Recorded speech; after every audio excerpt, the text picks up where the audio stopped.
Can a war end before people realize it started? Yes, and it did. In 1896, the Anglo-Zanzibar War lasted 38 to 45 minutes, shorter than an episode. So why did it end so fast? Let me break it down using the psychology of power imbalance. Strategic intimidation. The perception of inevitability. Psychological surrender. First, the setup. Zanzibar was a wealthy island sultanate on trade routes. Sultan Hamad died. Khalid seized the palace without British approval. Britain had treaties requiring consent. They backed Hamud. They sent an ultimatum: step down by 9 a.m. or else. Now picture the harbor that morning. Multiple Royal Navy ships, ironclads, multiple Royal Navy ships, cruisers. Khalid had a palace. He had a few thousand guards. He had old cannons and a royal yacht. This wasn't a fair fight. It was a physics problem. Strategic intimidation. Win before you fire. The British made power visible.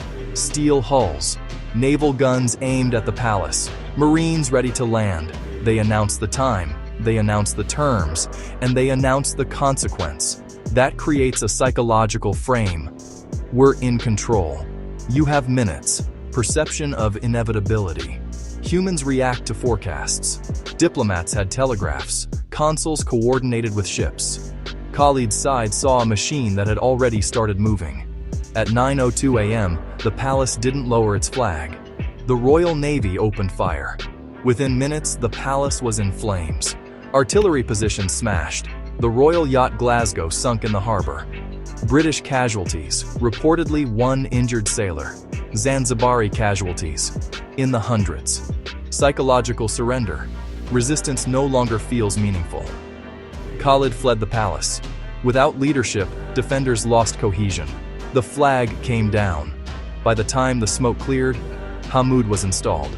So, why did it end so fast? Because the power gap wasn't just material, it was mental.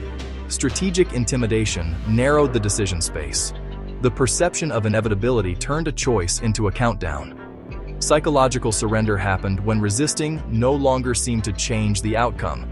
Here's the broader pattern. When a stronger side broadcasts overwhelming capability, sets a clear deadline, and signals unity of action, it multiplies pressure on the weaker side's cognition. The weaker side either escalates early, when they still have options, or they wait, and their window closes. In Zanzibar, they waited. This isn't unique to 1896. You see it in negotiations. You see it in tech rollouts. You see it in sports. Show capacity. Control timing. Make the result feel inevitable. Most conflicts end in minds before they end on maps. So, can a war end before people realize it started? In Zanzibar, it practically did. The lesson is simple. The fastest victories happen when one side convinces the other that time, tools, and terrain are all on their side. Once that belief takes hold, the fighting is just a formality. Thanks for watching. If you want more bite-sized histories with big psychological takeaways, you know what to do.